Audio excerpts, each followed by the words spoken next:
the asshole for burning my mom's diaries, letters, and writings because I didn't want anything to do with her instead of giving them to my siblings? What do you think? I think we found the one on the internet where he is the asshole. Do you? I kind of do. Why do you think he's the asshole? Because the siblings knew about it, specifically asked him for that, and he didn't read it and burned it rather than sharing what could have been something really meaningful for them from their mother. It's a perspective. You don't agree? No.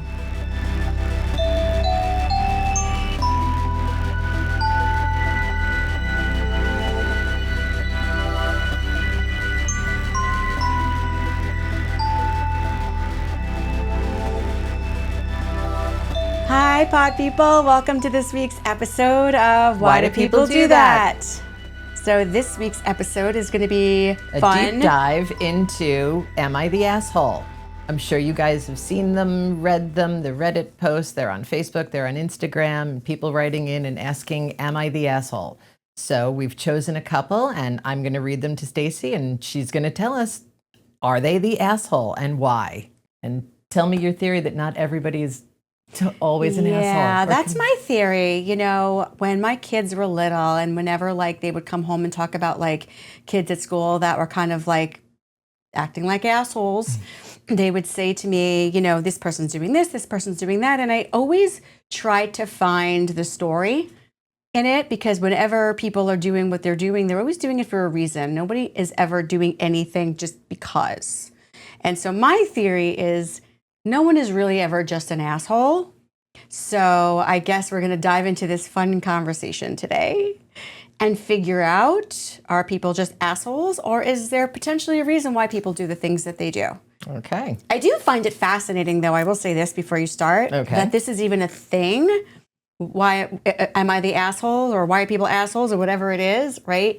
Because I find that, and I didn't know it existed until we decided to do this project, but in reading through some of them a couple weeks ago, I find that a lot of it is just people that are hurting by the people in their lives and the things that they're doing.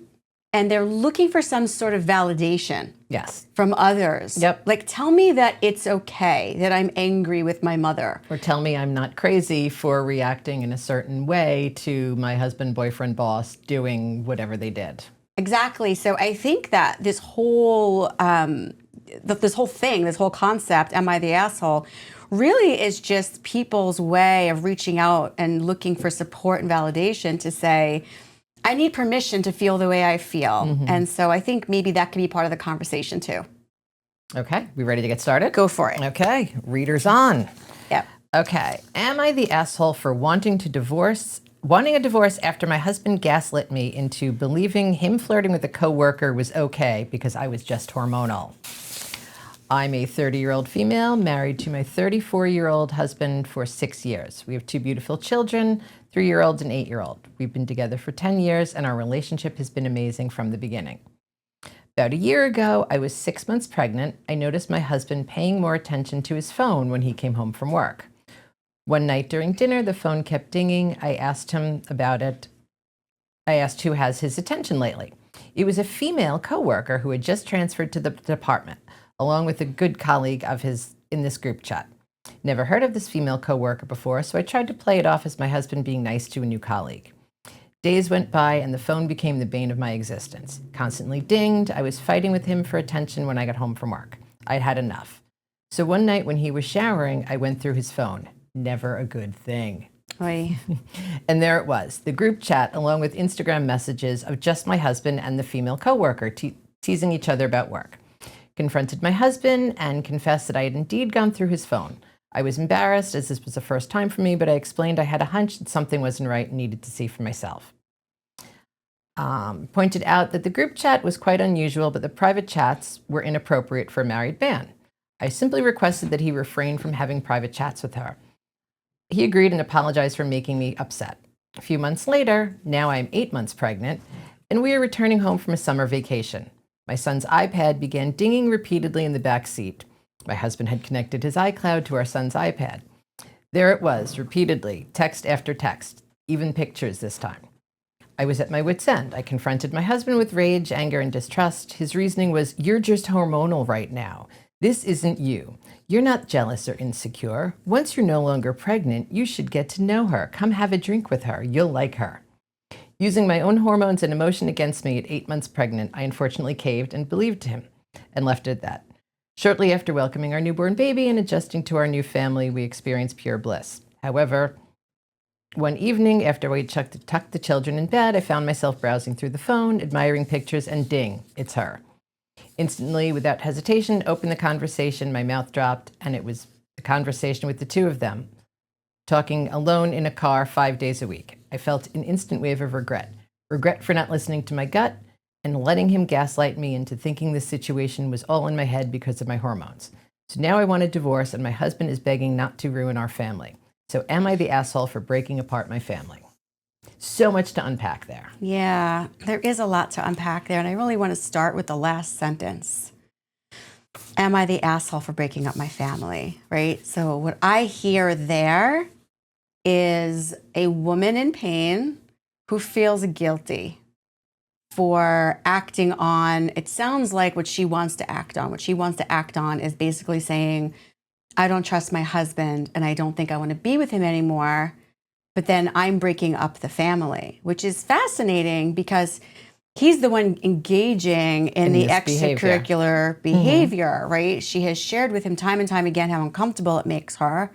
And even though it makes his wife so uncomfortable, he continues to do it. Yeah, he continues to do it. So obviously there's something in it for him that he can't seem to break away from. He really needs this or wants this for some reason. We can't ask him what that is. So, we don't know. We can guess. Attention, validation, yep. Right? We can guess lots of things. But the reality is what we want to speak to more is her story and her experience of it. If we were to interview him, we would hear probably a different story, because I find that, especially when I'm working with couples, if you ask both, what's the story here? You get two different. You'll hear two very different stories, and the truth is usually somewhere in the middle, right? And I think they're each having their own experience of what's going on, so it is their own reality of it. Right. And the reality is potentially maybe neither one of them is an asshole, because, we don't want to just say he's the asshole for doing this, because we don't know why he's doing what he's doing or what his side of the story is. We have no idea. And so we have to know that. We have to know that we don't know, and not just jump the gun and say, this guy's a dick. How could he do this, right? Maybe he is a dick. I don't know. But let's not assume he is. However, let's just speak to her question and why she's coming on here. What I'm hearing is, this is what I want to do, and I'm feeling guilty about it and unsure. And what I need to hear from a room full of strangers on the internet is that it's okay. You go, girl. It's okay, right? And it's amazing how deeply we as humans need that, right? We need that validation. We need that, it's okay. It's okay that you feel the way that you feel. It's okay. And what's interesting, and she uses the term gaslighting, right? So let's just talk about gaslighting for a minute, because I don't want to assume that all the pod people at home know what gaslighting is, right? So what is gaslighting? Oh, you're going to put me on the spot here. Do you want to say what gaslighting is? I'm going to let you say what gaslighting is. You know what gaslighting is, far more articulate. You're very articulate too. But wasn't there like a show a really long time ago? I think it was either a movie or a show, and this is where the origin of the word gaslighting comes from. See, you've got history. That's impressive. I learned it on a podcast that I watched a couple of months ago. I can't remember what the name of the show or the movie was, but it came out years ago. And it was the story where this husband is, I think, like hiding things or stealing things from the wife or something like that. And she keeps noticing that things are missing. And he makes her think that she's crazy. Right, he and tells that it's her, all in her head and that she's nuts. Yeah, there's been say you know. I do know. You know, right? So it's, oh, I don't know what you're talking about. I didn't take that. It's you must have misplaced it, right? And so this whole storyline goes where this woman in the very beginning is fighting. No, I know that I left that here, right? I don't know what you're talking about. And she's just like, huh. And then it happens again, and then it happens again, and then it happens again. And he keeps stealing or taking whatever the item is, or various items, right? And by the end, this poor woman really starts to believe that she's lost her mind, because he starts to question her own reality. Sanity, right? And because he just keeps insisting, I don't know what you're talking about. It's all you, yeah. So gaslighting is this act, right, of, and I think the way we see it in everyday life is like, if you ask someone a question and then they answer the question and then you're angry at them for answering the question, right? That's gaslighting. So doing something like talking to a woman on the side, and your wife tells you, it really makes me uncomfortable that you're talking to this other woman all the time. It just doesn't feel right. You're a married man. If you love me, please stop doing that. And then he does it anyway. And then he says, I'm not doing anything wrong. You just think I'm doing something wrong because you're pregnant and you have hormones. That's gaslighting, because the reality is he's doing something wrong. And the reason it's wrong is because she has shared with him, this is really uncomfortable for me. Please don't do this. And he did agree not to, but then went ahead behind her back and did it anyway, right? So pregnant or not, any human is going to be upset, right? I told you that bothered me. You told me you would stop. And you're continuing to do it. And you're doing it behind my back, right? So there is something wrong there. There's a problem there. And so for him to blame it on her, right? And now she's like the woman in the play, she's doubting herself, right? And reaching out to the internet for validation. Am I hormonal? Am I the asshole? Am I the one is it me? Should I not be upset with my husband? Maybe I am overreacting, right? He used that against her as the excuse for why she's upset, right? And continues to lie and hide and do this behind her back and act like, well, you would like her. Well, she's Come fun, out for a drink with us. right? And not ever, according to her, we don't know his side of the story. According to her, he's never saying, you're right. I get it. And if he doesn't agree with her, then just say that. Say we're just friends. I'd like to introduce you to her so you can meet her and you can see that this is just an innocent friendship here, right? But why are you talking to her all the time? I think anybody in a relationship would be uncomfortable with the idea that their significant other is talking to somebody. Spending that much time, right, with somebody of the opposite sex, right? Considering that this is a heterosexual couple, right? And saying, I don't know about that, right? Could it be innocent? Yeah. The fact that he's hiding it isn't awesome. Doesn't necessarily mean anything is going on there. She doesn't say anything in there about finding anything sexual going on. There were pictures. It doesn't speak to... It doesn't really tell us what that... Pictures of what? Yeah. Right? Was he sending her a dick pic? Right? Was she sending her her boobs? Or was it just like, here's a picture of my kid acting weird. Here's a picture of the flowers in my garden. I mean, who knows? We don't know. We can assume, but we don't know. But what's sad to me is just the mere fact that she can't trust her gut and just say, I don't want to be with this guy. I don't trust him. That she now feels like she's the one breaking up the family and needs a bunch of strangers to make it okay. Yeah. Right? So she's not the asshole. And we don't know if he's the asshole. He may be. But we don't know his side of the story. Maybe she's terrible. Maybe she's abusive. Right? Maybe he has a whole history of trauma that, makes it so difficult for him to commit. Maybe he's overwhelmed by the idea of having a baby. A fourth baby. A fourth baby? A fourth baby. It's too many babies. That's way too many babies. Maybe that's why he's overwhelmed. Maybe he's like, oh my God, I can't believe I'm having another baby. Maybe he didn't want another baby. And she stopped taking her birth control behind his back and didn't tell him. Ooh, now you're going down a deep, dark rabbit hole. And I'm just thinking she's got overwhelmed pregnant. with 3 babies and doesn't have time for him. And he found someone at work that will laugh at his stupid jokes and tell him he's funny and banter back and forth throughout the day. It could be that too, right? At the end of the day, I've done a lot of work with couples where there's infidelity, and there's almost always a reason. which doesn't necessarily mean anyone's doing anything wrong.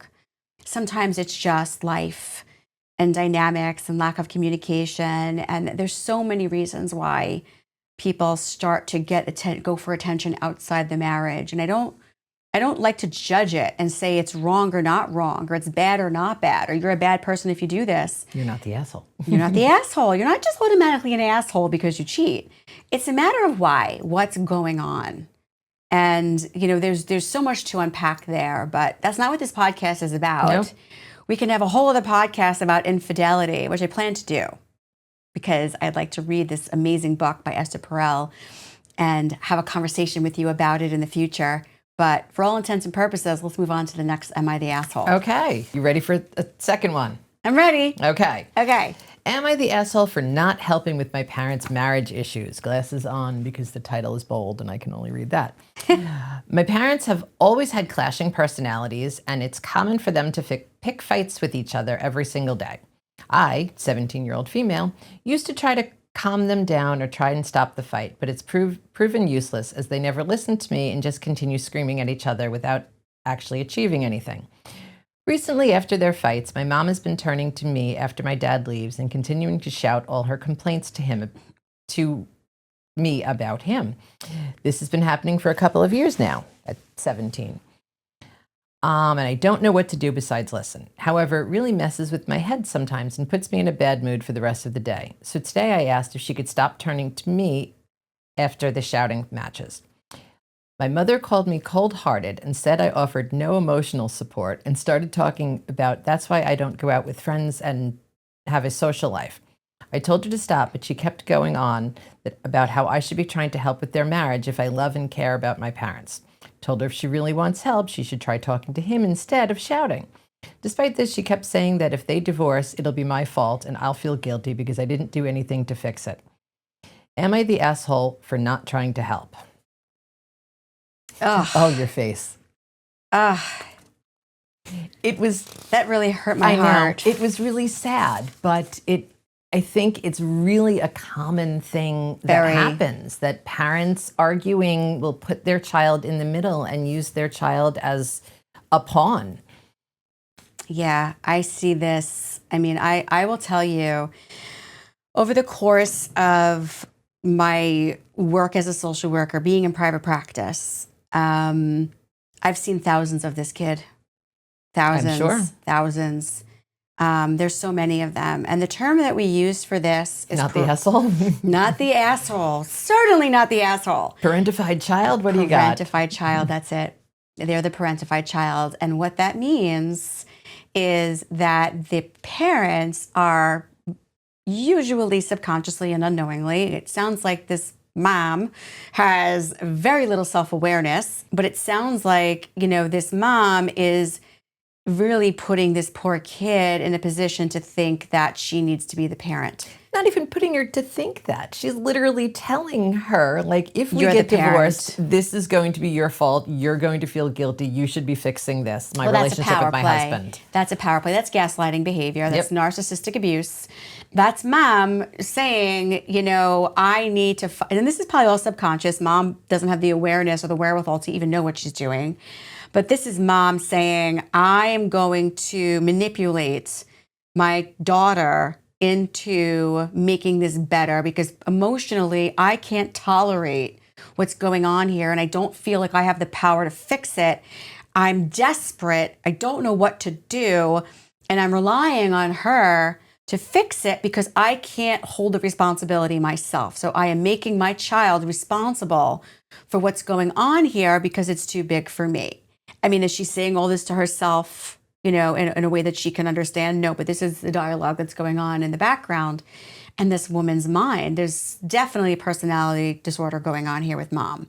What I'm just thinking, sorry to cut you off, but you said you've seen thousands of this kid, and I'm wondering, if you're seeing them as a child coming in, or is it also them coming in as adults, having been put in that position by their parents and still struggling with that shit 10, 20, 30 years later? Great question. Both. Why I'm here. Yeah, that's why you're here. The great questions. So yeah, both. Both. So we have adults that come in that have, and when we see them coming in as adults, they're presenting with issues like, needing to please everybody, taking responsibility for everybody. They're empaths, they're pleasers, they have a lot of anxiety about rejection and loss. They feel like if they're not doing what everybody in their life needs them to do, then they're going to lose the people in their life. They feel responsible for everyone around them, and they are totally overwhelmed. Totally overwhelmed. And they often find themselves, believe it or not, in abusive relationships. Sometimes with narcissists, because they're just repeating patterns, because it's familiar to them and it's what they know.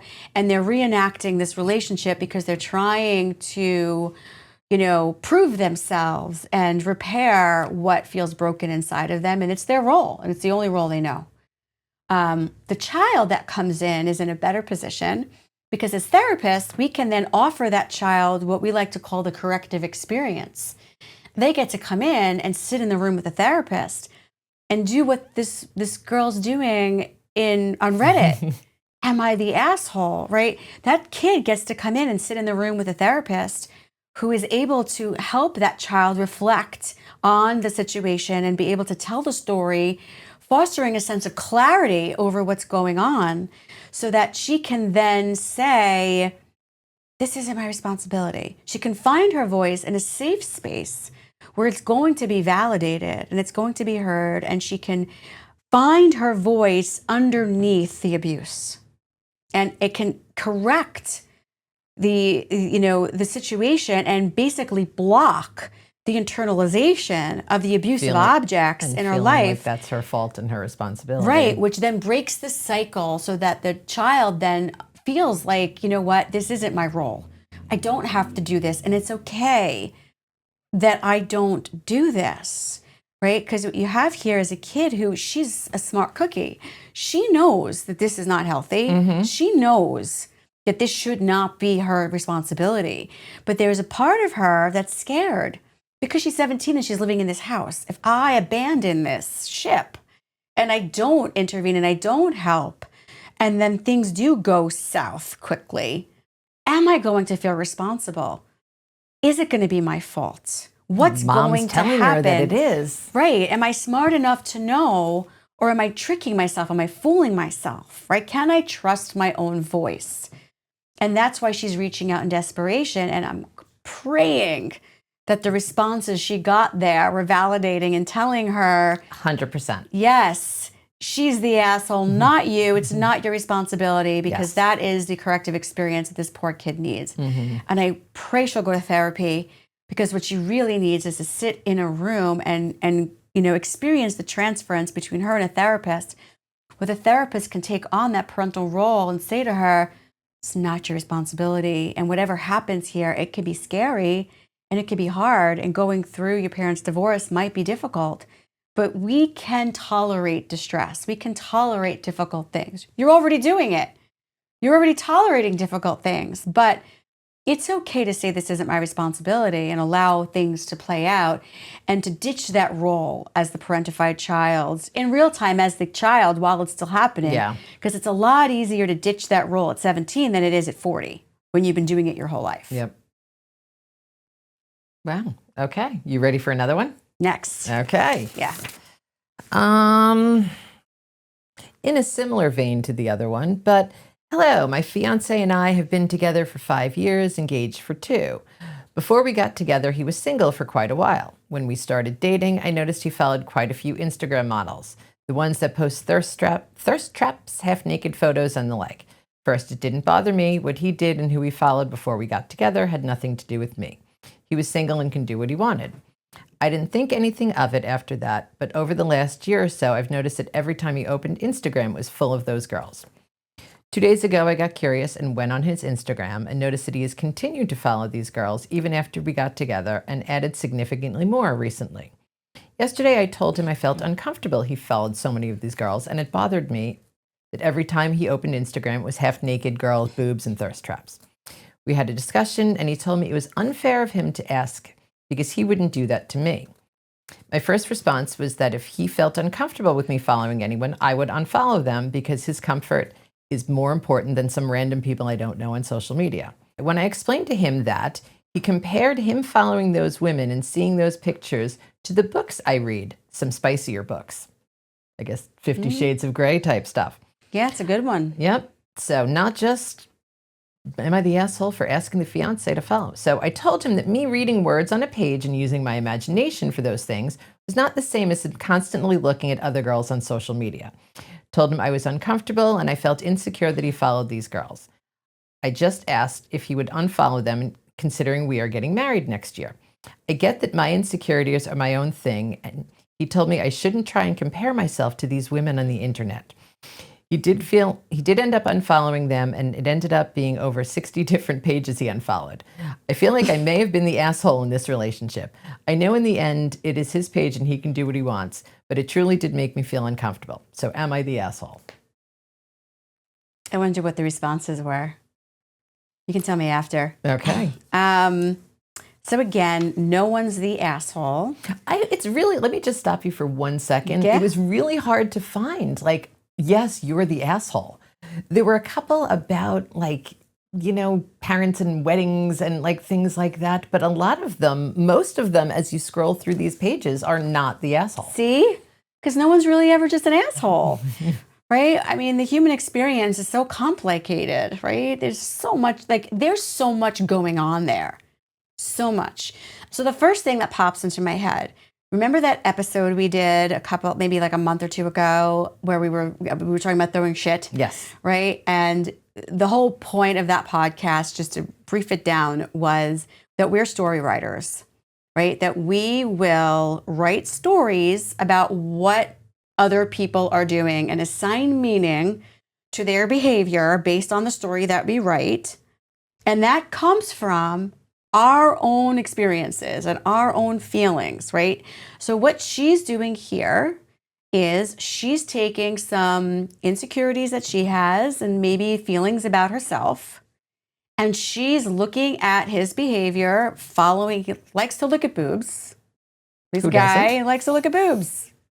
Right, so she's taking the fact that he likes to look at all different naked women, and she's assigning meaning to that, right? And so we could guess, we don't know, but we could guess that the meaning she's assigning to that is you like their boobs better than my boobs. My boobs aren't good enough for you, and that's why you have to look at other boobs.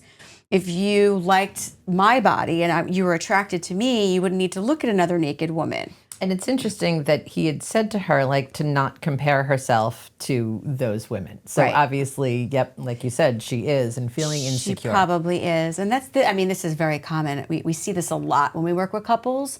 We've had a lot of couples come in, and it's usually the man who's, looking at porn, because it just tends to be more of a male-dominated behavior than a female. Not that women don't ever look at porn, but it seems to be trending a lot where the wife finds the husband looking at porn a lot, and the woman is upset about it because she's taking it personally and making it about her, right? If you were attracted to me and I was good enough for you, you wouldn't need to look at that.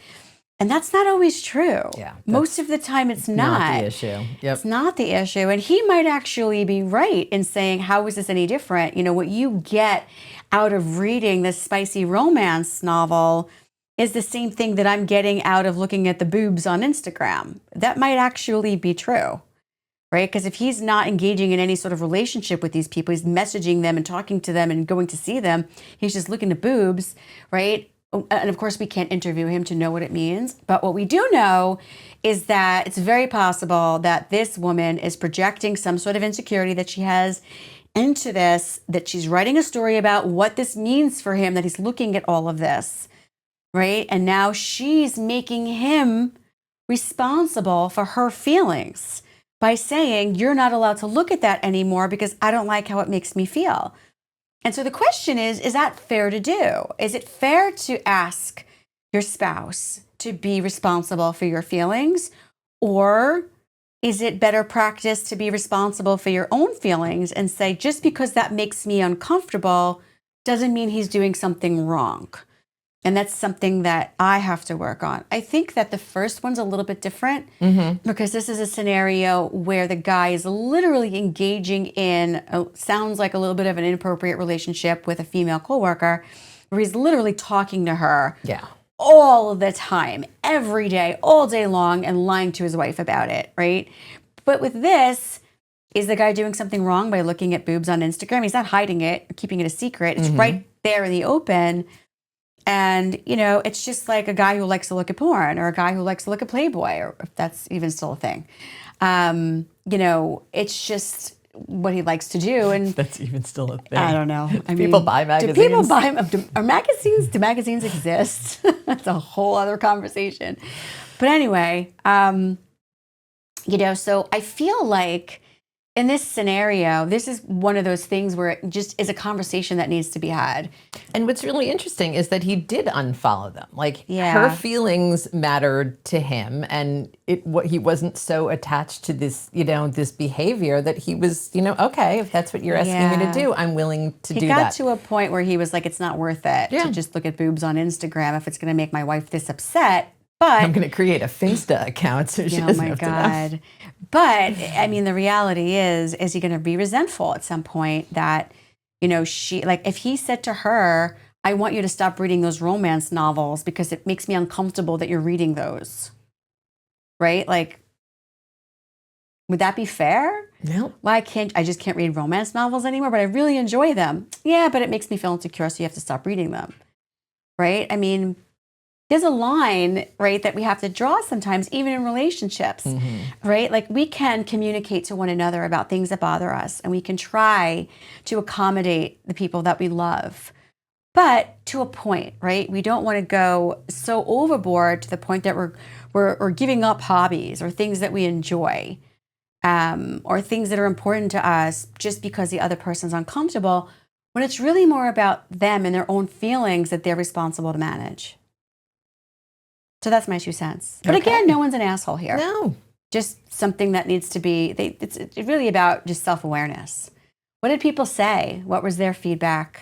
Primarily not the asshole. That she's not the asshole, which means that they think he's the asshole. Yeah. Were there any guys that jumped in there and were just like, dude, men like porn? But it's not even porn. I mean, it's Instagram, so it's not even full on porn. It's very not like mild porn. She found like an OnlyFans subscription, or like yeah, heard the Pornhub sound going in the background when he opens his computer. I mean, it has a sound. There's like a theme song. Oh my God, I need to know what that is. We're gonna have to play it after this because now I'm dying of curiosity. That will be our theme song. Oh my God, it's already taken. Please. Okay. Next, I got another one. Okay. Am I the asshole for burning my mom's diaries, letters, and writings because I didn't want anything to do with her instead of giving them to my siblings? You can probably guess I had a strained relationship with my mother. She had an affair while married to my dad. She ended up leaving my dad for her affair partner. Dad was a good man before the affair, but he took it hard and allowed it to destroy him. I was left to play son and parent to him while my mother started the new family. So again, putting a child in that parentified role. Yeah, it's so painful. But wait, there's more. It was hard to watch her play mom to new children and pretend like I didn't exist. I might occasionally get a call from her, but she was too busy raising her new kids and her new family that she didn't have time for me. It was also hard to understand why those kids had so much more than me, we were poor, and why she was okay with that. As I got older, she did try to reestablish a relationship with me, but I wasn't interested. She was still trying to mend fences when she died last year, but I will at least give her credit for trying. She tried very hard to have a relationship with me, but my heart was too hardened for that to be possible. Okay. One of the things she left for me was her diaries from when she was a teenager. She also left me some of the letters she had kept over the years and some writing. Her hope was that I would read them and get to know her better. She wasn't expecting me to forgive her, but it was her way of trying to make up for the years when we had little contact. My step-siblings knew about this and asked if I could make copies once I was done with them. I didn't promise them anything. Those diaries sat in my study for many months. I didn't want to read them, but I felt like I needed to do something. A friend suggested that I burn them as catharsis, which is what I decided to do. Went over to his place, had a few beers, and we burned all of it. He was right. It did make me feel better. Like now I can be done with her forever. When my siblings found out about it, they were upset. All caps. They told me I had no right to do that, and if I didn't want the diaries, I should have given them away, but told them they were mine to do with as I pleased, and I had every right to burn them if I wanted. So, am I the asshole? All right, pod people, what do you think? What do you think? I think we found the one on the internet where he is the asshole. Do you? I kind of do. Why do you think he's the asshole? Because the siblings knew about it, specifically asked him for that, and he didn't read it and burned it rather than sharing what could have been something really meaningful for them from their mother. It's a perspective. You don't agree? No. They were his to do with what he wanted. Mom left them to him. Yeah. They were his.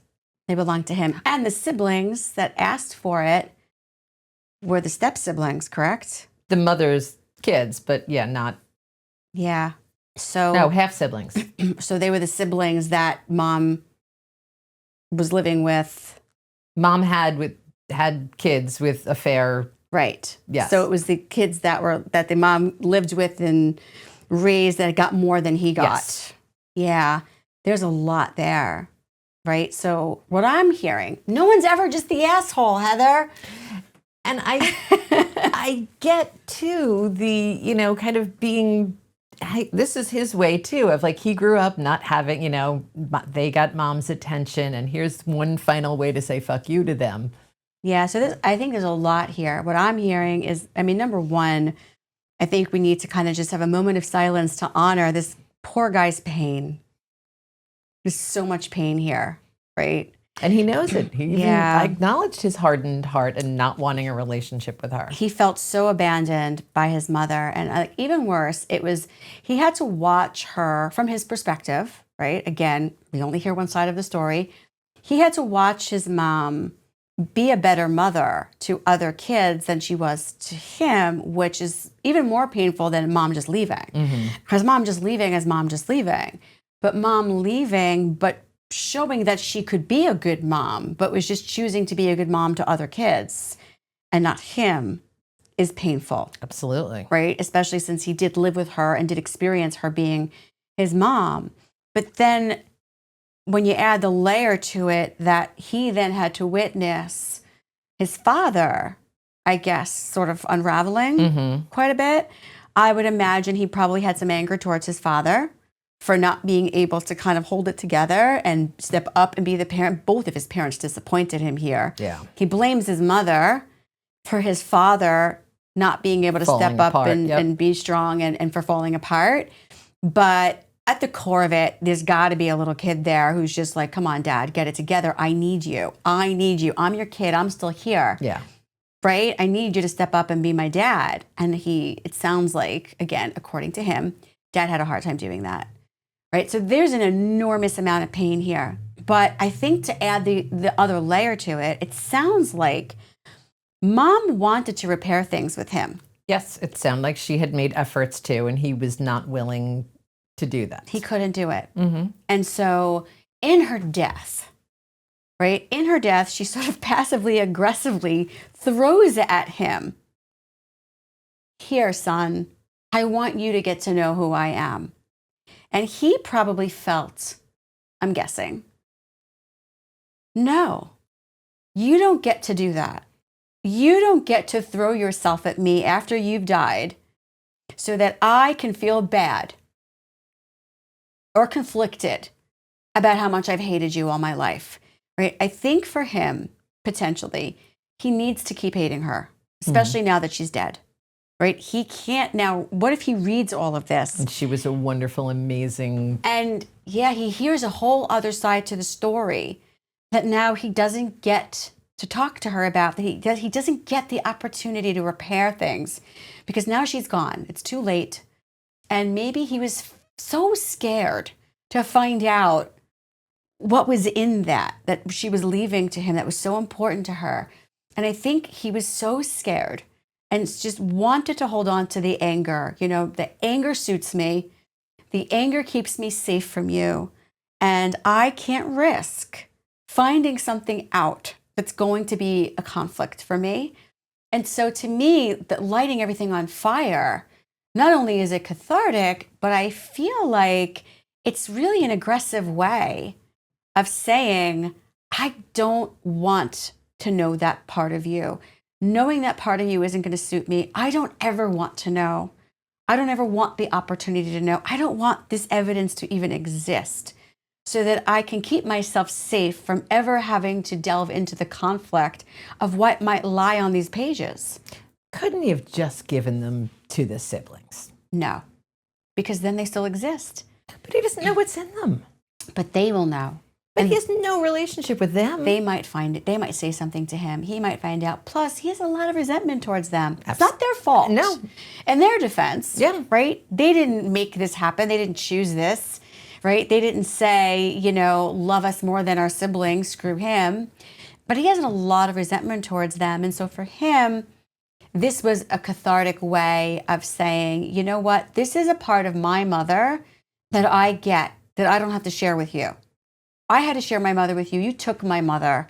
You got more of my mother. And a better version of my mother. Yeah, you got a better version of her. You got more of her. You don't get this stuff, and now too. here's this intimate part of her that she chose to give to me, not you.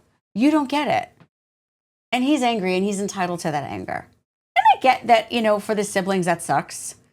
They're entitled to be pissed and upset and disappointed that they don't get to have those things of their mothers that I'm sure meant a lot to them and they wanted.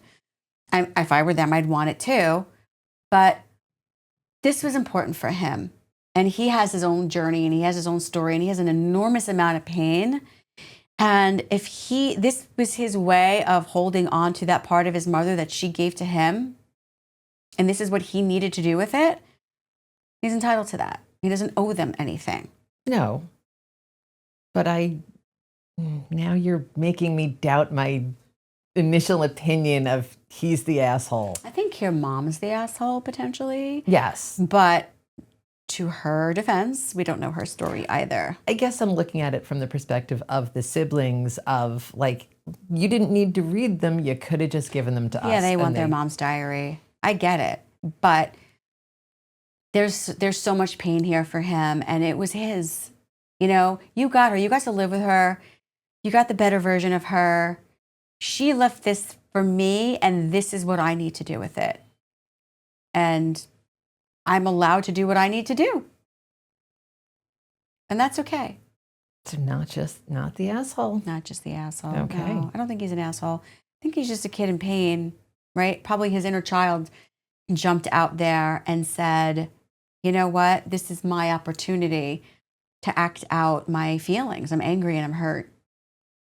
And it was him taking ownership of his mother, right? This is a version of her she left And for an extra me. special fuck you to the siblings. It is an extra special fuck you to this. And I don't know if that was his intention. It might have been. But, It was a win-win. He's angry. I think he's entitled to his anger. And if this is what helps him on his healing journey, he's entitled to do that because he's not responsible for them and how they feel. He's responsible for himself and how he feels in this scenario.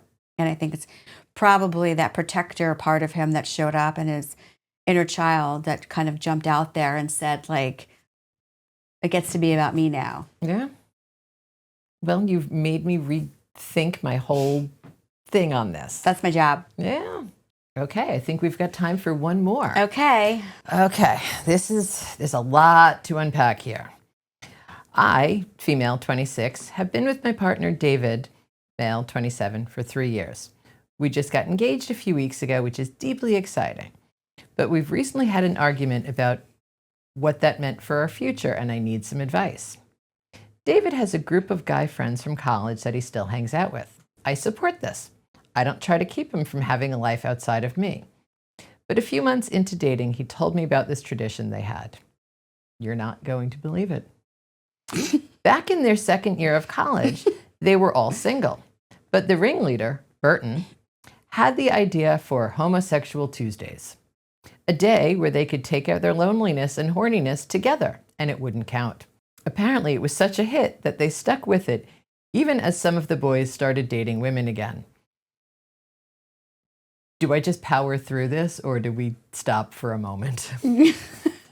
Because power through is probably not the best thing to say with Homosexual Tuesdays either. We'll keep going. There's a lot here. Yep. Go ahead. I'm kind of stuck on the part where it says it doesn't count. I'd love to just call them and be like, what does that mean? It doesn't count for what? Well, like the same way, like, things in jail don't count. Cheating on your spouse in rehab doesn't count. Okay. Okay. Like, I'm not really gay or I'm not really cheating on you. All of the above. Okay. Okay. When David told me about Homosexual Tuesdays, I was skeptical. But being young and in love, I figured it was better to have him 6 days a week than 0. Also didn't want to be the only girlfriend in the group who put their foot down. So for the last 2.5 years, I've let him partake without any complaints or questioning. All the other girlfriends are okay with it? Is that what we're saying? Yeah. Okay. Yeah. So many questions here. Okay, back to the present. When David proposed to me, I was thrilled. I said yes, but on the condition that David stopped attending Homosexual Tuesdays. I think that's a reasonable request. You think? Just to clarify, Yeah. Homosexual Tuesdays is only with this particular group of guys. So they all get together and just have a sexual encounter with each other, not like they go out and pick up other guys. I believe it's just them. an incestuous. Yeah. Okay. I calmly explained that if we were engaged, we had to solely give our bodies to each other. He seemed very disappointed, but accepted my condition. Or so I thought. Dun, dun, dun. Aww. Last few days, David has been very antsy about me. He finally lashed out last night, calling me a dictator for keeping him from his friends. Speaking of which, his friends and their partners have been blowing up my phone, calling me a homophobic bigot.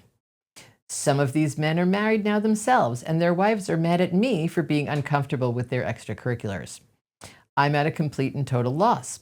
I want David to be happy, and I can tell he's mistake. Grammar. He's been engaging in Homosexual Tuesdays ever since we've been engaged. Has gone out alone for drinks to drown his sorrows at the bar. Something went wrong there. But I don't know if I can marry David if he continues with Homosexual Tuesdays. What about when we have kids? I can't even imagine. Yeah. Oh. The comments, though, I closed it, but I'm definitely a curious. gaycation was just one of the words that jumped out at me. There's lots of fun little phrases here, Homosexual Tuesdays, gaycations, but, so I don't know. What do you think about this one? I mean, for me, first and foremost, this isn't, it sounds like they're making it about homosexuality and about the fact that she's against homosexuality and that she's not okay with, gayness. And it doesn't sound like that's what it's about for her. I think it's very, very layered. Just the fact that he's engaging in sexual activity with other people when they're in a relationship is making her uncomfortable. Like, what if it was with women? Would that be okay? Yeah, I don't know that bang your ex-girlfriend Tuesdays would be acceptable That wouldn't either. I don't either. think it's a gay straight thing. Doesn't sound like it. No. It's not like she's saying, I'm uncomfortable with it because I don't like gay people. She's saying, I'm uncomfortable with it because we should just be sharing our bodies with each other. And I'm not going to just say that it's okay because it's with other guys. It's irrelevant. And because you've been doing it for years since college. Right. So whether it's homosexual sex or heterosexual sex, it's we're getting married. I'm not comfortable with you having sex with other people. Tuesdays or any days. Doesn't matter what the gender is, right? But it's unfortunate because it sounds like, oddly, the other wives are gaslighting her by making her feel ashamed that this is about her being a bigot when it really doesn't sound like that's the case. No, this is about not wanting, if we're going to be in a committed relationship, is this an open marriage? It's like he's basically asking her to be okay with there being an open marriage, right? That once a week, I'm going to go out and be intimate sexually with other people. Right? And it's okay that she's not okay with that. It's okay for her to say, that's not the kind of marriage that I want to be in. Right? What's going on for him? I mean, there's so many possibilities here. Right? Number one, perhaps he is bisexual or gay. Right? We don't know. Right? But there's A high likelihood that there's he's at least some bisexual. sexual fluidity. Right. So for him, it might really be a little bit of, if I'm going to go into a relationship with a woman who's asking me to commit solely to her, that means I'm giving up the idea of ever having sexual intimacy with a man. And I don't know that I can give that up because I'm attracted to both. Right. So if I'm only going to be with you, then that means I'm only going to engage in heterosexual sex. And I get some sort of joy and pleasure out of homosexual sex. And now I have to give that up. And that's hard. And cut that whole part of my life and who I am out. Yeah, right. So there's potentially that identity crisis of now I don't get to exercise those urges anymore. I'm giving that up. And maybe that was really hard for him to have to do. And that's why he's drowning himself, I guess, in his sorrows. It can also be that it just fostered this deep connection with his friends. And now he's feeling disconnected and left out. Yeah, if he has to stay home on Tuesdays and all of them are still hanging out. Oh my God, I can't go out on Tuesday. Yeah. But you know what? I mean, if they've been doing this every Tuesday and then suddenly, he's not allowed or, choosing not to, like, he's going to feel left out. There is a deep connection, sexual or not, a friendship, a relationship, and, to be cutting yourself off from that. Yeah, this is a really tough one because, the concept here really is that they're both right. They both have a point, right? His point is, I've been doing this for years, and you knew when we got into a relationship that I did this. I was honest with you about it, and you accepted it. And now all of a sudden, it's not okay anymore, and you're giving me this ultimatum that if I'm going to continue to be in this relationship with you, I have to cut out this part of myself that really is important to me that you've known about from the start. But known about and tolerated, I think. But now, I mean, they're getting married now.